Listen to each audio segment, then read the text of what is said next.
Bonsoir, bienvenue dans Kiosque, votre émission culturelle. Alors au sommaire, ce soir, la 14e édition de la Fête du Conte à Saint-Quentin en Yvelines, c'est jusqu'au 6 décembre et c'est proposé par le réseau des médiathèques. Une exposition dédiée à la céramique en ce moment à la galerie Le Corbusier de Trappes. 4 artistes exposent leurs œuvres. La chronique de Nicolas Gervais sera consacrée à la chanteuse de jazz Agathe Irasema en concert à l'Estaminet de Magny-les-Hameaux. Voilà pour le menu culturel du kiosque de ce mercredi 19 novembre.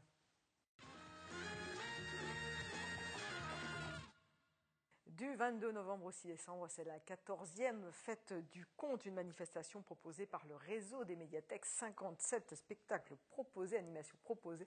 Et pour en parler en plateau avec nous ce soir, Cécile Ferraton, bonsoir. Bonsoir. Vous êtes responsable du service jeunesse à la médiathèque du canal de Montigny-le-Bretonneux. À vos côtés, Joël Bigata, bonsoir. Vous êtes conteuse des Conteurs de Trappes. Cécile, quel est le but de cette fête du conte ? Alors le but en fait c'est de rassembler sur l'ensemble du réseau des médiathèques en fait de rassembler à la fois les tout petits et les grands autour du conte qui est une des formes justement qui rassemble le plus de monde et qui est transmis même de manière informelle dans les familles. Alors, vous dites les tout petits et les grands, mais ce sont des contes pour enfants, il n'y a pas de contes pour adultes. Non, mais par contre il y a des veillées ou des spectacles qui sont familiales et donc là justement petits et parents sont les bienvenus justement pour créer un peu cette atmosphère de partage vraiment. C'est pas réservé aux enfants. Voilà, c'est ça qui est important. C'est ça qui est important de le dire, c'est voilà. bien à toute la famille. Il y a 57 spectacles, on ne va pas parler de tous les spectacles, non, c'est sûr. Mais est-ce qu'il y a quand même malgré tout des moments forts à retenir ou des nouveautés cette année ? En particulier les veillées contes, donc qui sont proposées dans plusieurs des médiathèques du réseau, donc soit sur une thématique particulière, donc comme la gourmandise, ou effectivement sinon qui accueille en fait des conteurs professionnels, et là aussi pour un moment de partage en ça, famille. Les veillées contes, si on entend bien, c'est plutôt le soir. Oui, effectivement, donc il y a principalement des vendredis soirs, vendredi et mardi soir, donc qui sont proposés dans les médiathèques ou dans des établissements et des structures partenaires en fait du réseau des médiathèques. Il y a aussi le samedi des mômes. Oui, alors ça c'est proposé par la médiathèque des Sept Mars et donc là ça va être organisé cette année autour d'une déambulation contée en fait dans des lieux qui sont autour de la médiathèque des Sept Mars et qui sont proposés par un conteur professionnel qui est lié à la Maison du Conte de Chevilly-Larue, qui est un de nos partenaires de cette année en fait. Alors l'objectif de cette année aussi, c'est de mettre en avant sur le devant de la scène des conteurs qui sont des conteurs locaux. Et donc il y a une mobilisation à la fois de conteurs professionnels, de conteurs amateurs et de Saint-Quentinois. Les Saint-Quentinois peuvent aussi compter. Oui, c'est ça. En fait, c'est une des nouveautés de cette année où on a souhaité mettre en avant aussi des pratiques qui se font peut-être au sein de la famille, mais de manière un peu plus formelle lors de rendez-vous. Donc ça se passera dans plusieurs médiathèques du réseau, là aussi, principalement sur des samedis matins, où là, en fait, on invite les parents à venir compter avec leurs enfants ou à d'autres personnes qui pourraient être là. Et là, on accueille vraiment tout le monde, pas uniquement des gens qui ont déjà une habitude. J'insiste, vraiment tout le monde peut venir pour essayer de compter, même si on n'est pas des... Voilà, effectivement. Donc l'idée, c'est effectivement que chacun puisse se lancer. On peut venir avec son livre, venir avec, pour raconter aux personnes qui sont là et puis pour partager avec les bibliothécaires également qui seront présents. Alors, parmi les conteurs locaux qui sont présents, je me tourne vers Joël, Joël Bigata. Vous êtes connu sur l'agglomération, puis depuis 7 ans, vous avez intégré les conteurs de Trappes. Comment vous allez-vous intervenir pendant cette fête du conte ? Alors, il y a plusieurs spectacles auxquels on participe, les conteurs de Trappes. D'une part, à l'école de musique et de danse de Trappes, où nous allons raconter des histoires un petit peu autour du voyage, l'après-midi et le soir. Si je ne me trompe pas, c'est le 26 novembre. Nous allons raconter aussi des histoires dans la médiathèque Jean Jaurès, aussi à la médiathèque Aimé Césaire de la Verrière. Je crois aussi qu'il y a auquel je ne participe pas, mais il y a une manifestation au prisme autour de Nasreddin. Voilà, donc c'est assez varié. En quoi le conte, c'est important ? Parce qu'on dit c'est important de raconter des histoires aux enfants, mais pourquoi c'est important de raconter des histoires aux enfants ? C'est important parce que, alors d'abord, c'est du plaisir pour eux. Ils adorent écouter des histoires, ils voyagent dans l'imaginaire.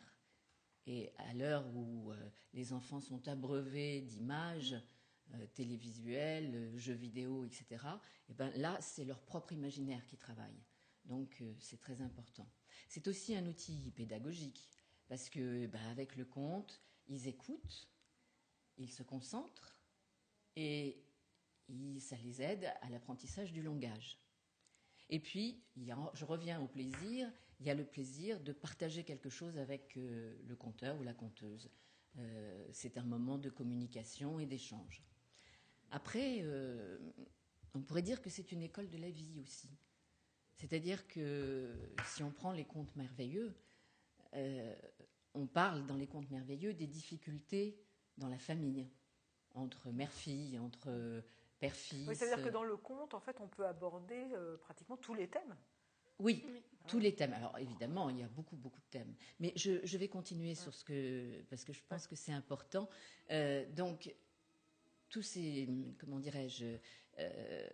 toutes ces difficultés qu'ils vivent au sein de la famille sont abordées dans les contes. Mais ils sont transposés dans un monde merveilleux. Donc, ça reste en même temps la possibilité que ça reste pas tout à fait eux. Et donc, les messages passent beaucoup mieux. Et ça travaille en profondeur sur leurs difficultés. Et d'ailleurs, pour avoir cette distance, on dit bien souvent, donc il y a le monde merveilleux, mais on dit aussi, il y a très longtemps, il était une fois. Donc, ça met cette distance. Et la fin, en général, des contes merveilleux se termine bien. Pourquoi ? Parce que si on arrive à résoudre ces difficultés, c'est ça que ça dit, eh bien, on aura du bonheur. Et on est en dehors de la morale et de quelque chose de moraliste. Voilà, c'est pour ça que j'aime beaucoup, on aime aussi, enfin les conteurs de trappes, les contes merveilleux. Voilà. Autre question, alors en dehors de ces contes, vous parlez très bien, Joëlle Huyghe. Quand on vous écoute parler, on a l'impression que vous racontez un conte en même temps que vous racontez. C'est bien fait du conte, effectivement, sur les enfants. Cécile, en dehors de cette fête du conte, il y a des projets d'éducation artistique qui sont... Oui, alors qu'on a lié plus ou moins malgré tout à cette manifestation. Donc il y a des choses qui ont été proposées depuis plusieurs années. Donc notamment au niveau des maternelles et primaires par le biais des comptes en classe. Donc là en fait c'est des bibliothécaires qui se déplacent dans les classes pour aller compter aux enfants directement et en particulier aux classes qui n'ont pas forcément la possibilité de venir dans les médiathèques. Il y a un atelier menterie qui a été proposé depuis plusieurs années également aux collégiens de 6e, 5e. Donc là, c'est un atelier menterie qui est proposé par un conteur professionnel qui s'appelle Étienne. Donc là, on travaille vraiment sur la définition de la menterie, mais également sur de la production, puisque l'idée c'est que les collégiens se mettent en situation de restituer sur une scène ouverte en fait des menteries qui se seront appropriées en fait. Et la nouveauté de cette année, le troisième pan de cette éducation artistique, c'est des ateliers qui ont été proposés en fait en écho au spectacle Cendrillon qui sera donné au théâtre.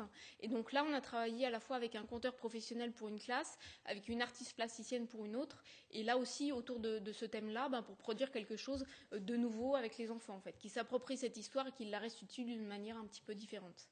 Merci en tout cas à vous deux d'être venus sur le plateau du kiosque, nous parler de cette fête du conte qui, je rappelle, a lieu du 22 novembre au 6 décembre, 57 spectacles programmés. On peut retrouver toutes les informations sur le bandeau qui a dû s'afficher sur en tout cas le site internet du kiosque. Merci beaucoup à vous deux d'être venus en plateau.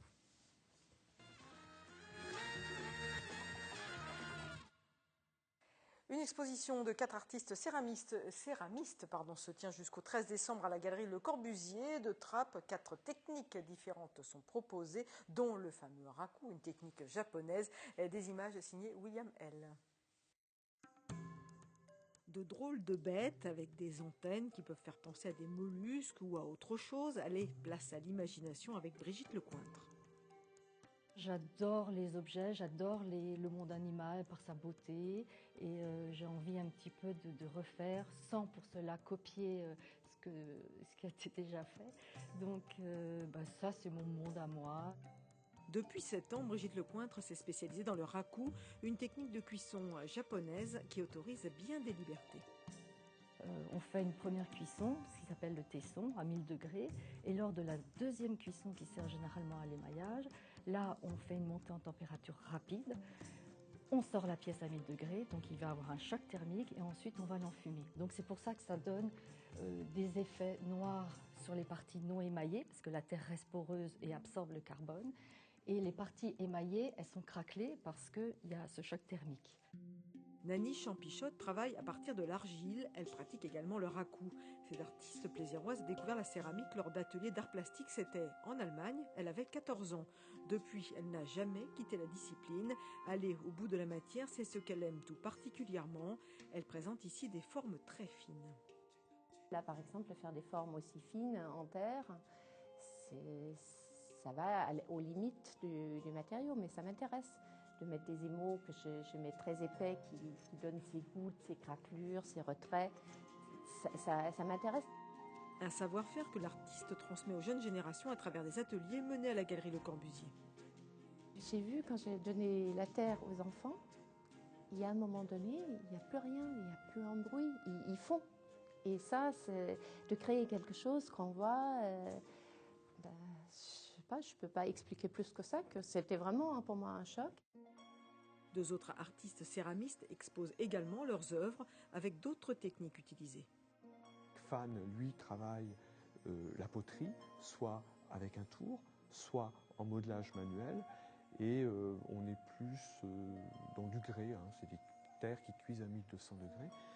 Et pour terminer, Edith Le Poivre, elle travaille d'une toute autre manière, elle se sert vraiment de la terre pour faire des sculptures au sens classique du terme. Elle fait des bustes, elle fait des poissons, très amusants d'ailleurs, très enfantins. Et elle n'utilise pas du tout de raku, pas du tout d'émail, pas du tout d'oxyde. Elle fait des patines. L'exposition se termine le 13 décembre prochain et pour ceux qui veulent en savoir un peu plus sur ces techniques de la céramique, la Galerie Le Corbusier propose des ateliers de sculpture tout au long de l'année. Et puis sachez que le vernissage de l'exposition a lieu ce jeudi soir à partir de 18h30. Tout le monde est convié, c'est l'occasion justement de rencontrer les artistes. Allez, une autre exposition qui démarre cette fois à Naufle-le-Château, une exposition de photographie, c'est jusqu'au 30 novembre. 20 photographes professionnels et amateurs présenteront 200 images inédites. Invité d'honneur Yann Arthus Bertrand, également Marie et Patrick Blin, photographes du célèbre studio Harcourt. Allez, une autre exposition consacrée cette fois, ce n'est pas courant, bien aux mathématiques. Une exposition qui promet, mais oui, de vous faire aimer les maths via des manipulations et des énigmes. C'est à voir à partir de 7 ans, mais c'est également réservé pour les adultes. Donc c'est à partir du 22 novembre et jusqu'au 13 décembre à la Maison de l'Environnement de Manille-les-Hameaux.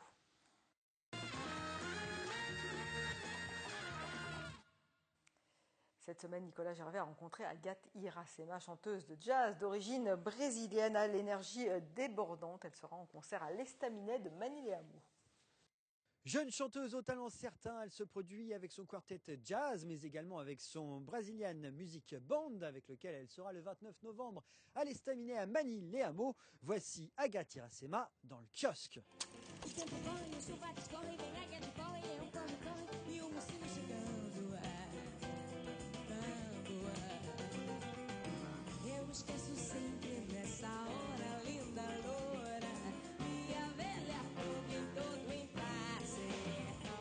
Ma mère, mon père, ce sont des vrais mélomanes. Mon père est musicien en plus. Donc, j'avais vraiment quelqu'un qui pratiquait déjà la musique quotidiennement à la maison, qui écoutait beaucoup de choses. Donc, j'écoutais aussi bien des comptines pour les enfants que Miles Davis, que Caetano Veloso, ou plein d'autres grands chanteurs brésiliens, que de la musique française. Enfin, j'ai vraiment pu écouter de tout, quoi.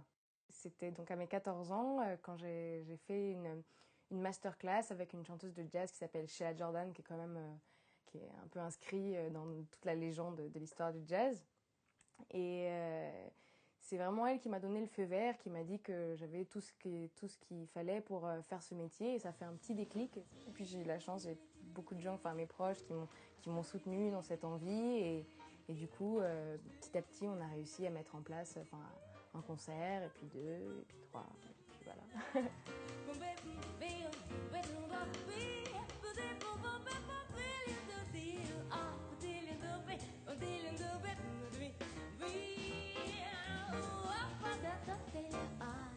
J'ai 2 formations.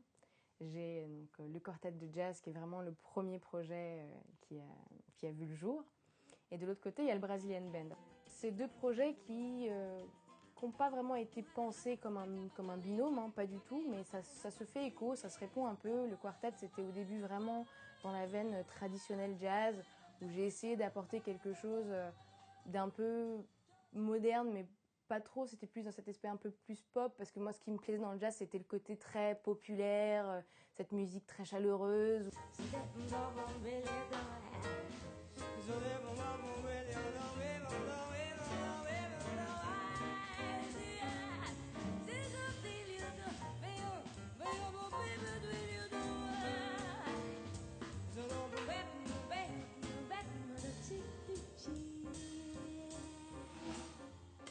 J'aimais bien ce côté un peu tout fou du jazz, un peu voilà, très simple et souriant. Donc j'essaie d'avoir un répertoire qui se construisait autour de ça sur vraiment l'axe du swing traditionnel.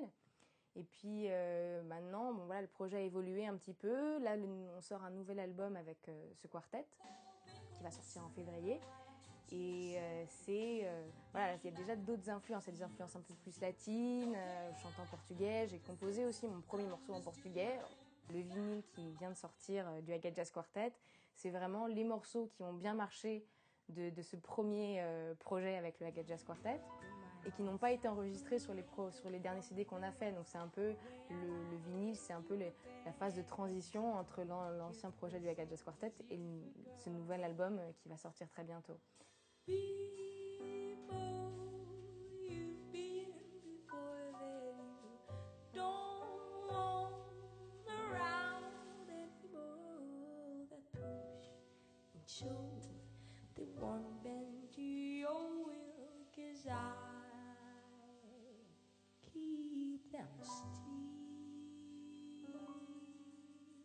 À côté de ça, il y a le Brazilian Band, donc on sera avec le projet avec lequel je serai le 29 à l'Estaminet. C'est vraiment plein d'artistes différents qui ont marqué, qui m'ont touchée et qui m'ont vraiment marqué quand je les ai découverts tout au long de mon adolescence, j'ai envie de dire. Il y a plusieurs genres musicaux différents, c'était un peu casse-cou ce projet parce qu'à la base c'était un projet qu'on a créé avec Tis, justement Rodriguez qui joue avec nous à la batterie, pour une ouverture de jam session. Donc le thème c'était la musique brésilienne et moi j'ai ramené plein de chansons différentes, de plein d'artistes différents, d'époques différentes, des choses très traditionnelles, des choses un peu plus contemporaines, des choses plus ou moins connues. Et on a réussi quand même à faire un répertoire assez homogène avec tout ça.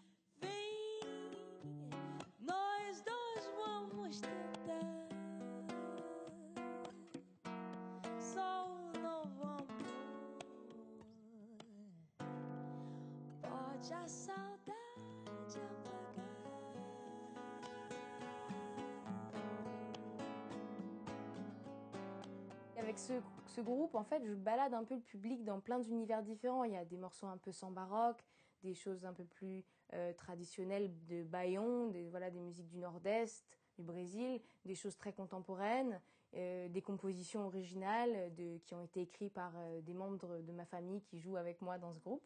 Bon, moi, je chante la vie, je chante l'amour, je chante la colère, l'indignation, enfin voilà, toutes ces choses. Enfin, c'est vraiment le texte, même si je chante pas en français et que je chante pour un public français, le texte pour moi, c'est quand même très important. Je comprends ce que je dis et moi, ce qui me touche dans une chanson, c'est vraiment c'est un peu pour moi, une bonne chanson, c'est un peu comme une lettre ouverte. C'est un peu comme une vie qui défile quelque part ou ma vie qui défile à travers tous ces genres différents. Ça finit toujours par quelque chose d'assez festif. Dès qu'il y a un morceau qui s'y prête, j'invite les gens à danser, à chanter.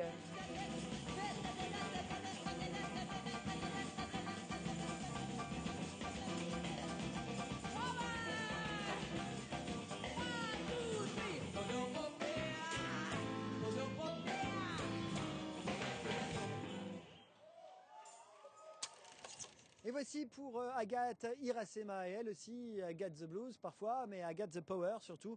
On retrouve Catherine. Soirée très joyeuse, hein, Agathe Irasema.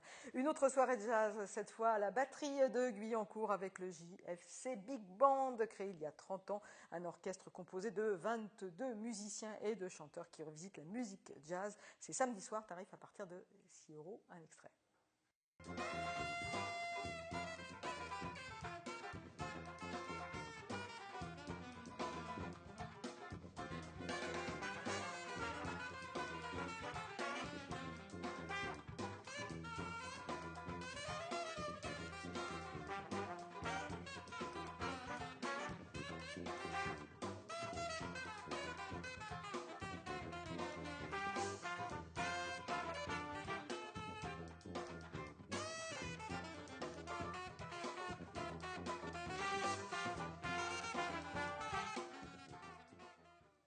puis toujours à la batterie de Guyancourt, mais cette fois c'est vendredi soir, du rock, du soul, du funk, avec Nina Attal et Nikki Hill, la nouvelle sensation rock'n'roll des États-Unis. Nina Attal, elle, compte à ce jour 300 concerts, elle a 22 ans, elle a déjà 6 ans d'expérience derrière elle. On va l'écouter, tarif à partir de 9 €.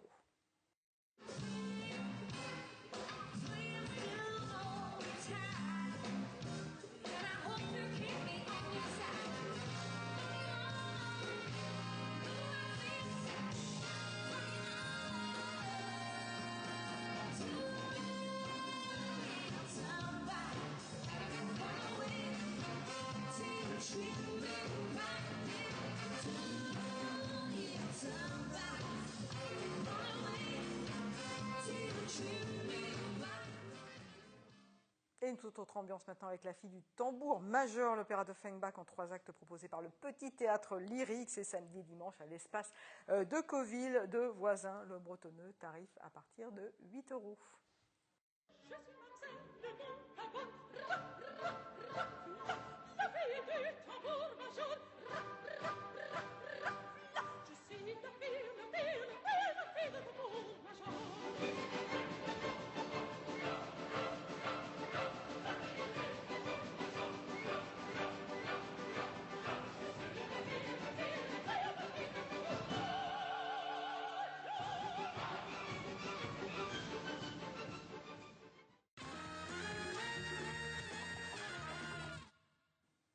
Comme tous les mercredis, la chronique cinéphile, et on démarre évidemment avec les avis de spectateurs. C'est un film sur l'identité, donc c'est toujours un thème qui est intéressant. J'aime beaucoup l'acteur aussi, Mathieu Kassovitz, mais j'ai eu du mal à rentrer dans le film. Il y a une idée, mais la réalisation n'est pas convaincante. J'ai beaucoup aimé ce film. En fait, c'est très Hitchcockien en termes de suspense, d'une part, mais aussi il y a toute une réflexion sur la paternité, sur l'identité, sur soi-même dans la foule et l'anonymat et la personnalité en même temps. C'est pas mal. Je ne suis pas spécialement une fan de Hunger Games, mais vraiment le film était bien et puis ça donne envie pour la suite, la partie 2. Très bon film, j'ai regardé le 1 et le 2 la semaine dernière pour me remettre dans l'ambiance et franchement j'ai été impressionné. Il joue un peu avec nos émotions, le producteur, et donc on est tenu jusqu'à la fin, vraiment jusqu'à la fin du film, et très bon film, ouais, allez voir. Le coup de cœur maintenant d'un professionnel du 7e art, ce soir Cyril Haddad de l'espace Philippe Noiret et Claire Sous-Bois. Cette semaine, le coup de cœur de l'espace Philippe Noiret est le film d'animation Box Trolls. L'action se déroule à Cheesebridge, une ville huppée de l'époque victorienne, dont la principale préoccupation est le luxe, la distinction et la crème des fromages les plus puants. Sous le charme de ces rues pavées se cachent les Box Trolls, d'horribles monstres qui rampent hors des égouts la nuit pour dérober ce que les habitants ont de plus cher, leurs enfants et leurs fromages. Enfin, c'est du moins ce que dit la légende. Adapté d'un conte pour enfants, ce film d'animation est un véritable dépaysement empreint d'humour, de poésie, de valeurs humanistes et quelques moments d'anthologie. On notera tout particulièrement la beauté des décors miniatures.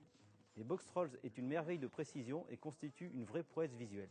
Esthétiquement, ce film est très réussi. Il touchera sans aucun doute petits et grands. Box Trolls est à découvrir en famille cette semaine à l'espace Philippe Noiret. Lorsque leur vie serait menacée. On se laisse capturer, on réagit même pas. Non, par ici. Ils trouveront de l'aide là où ils s'y attendent le moins. Si j'accepte de t'aider, il faudra que tu fasses exactement ce que je dis. Pour commencer, enlève ta boîte.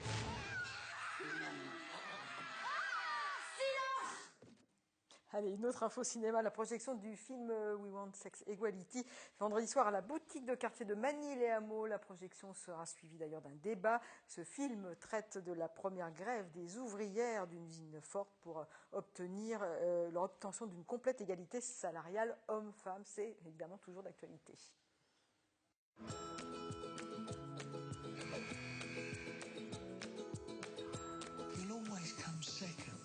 We get equal pay, yeah. This needs a leader.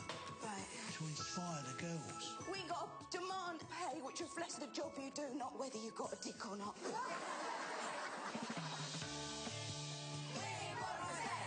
I'm proud of you. We all are, aren't we? Sticking sticking to your guns? I understand your grievance. Bollocks. I never usually use that type of language, don't you? No, because I called Mr. Clark a complete cock. Oh, everybody! Equal pay? Les kiosques, c'est terminé pour cette semaine. Rendez-vous mercredi prochain, même endroit, même heure. Toutes les informations culturelles, évidemment, à retrouver sur le site internet du kiosque. Je vous souhaite une excellente semaine. Bonne soirée.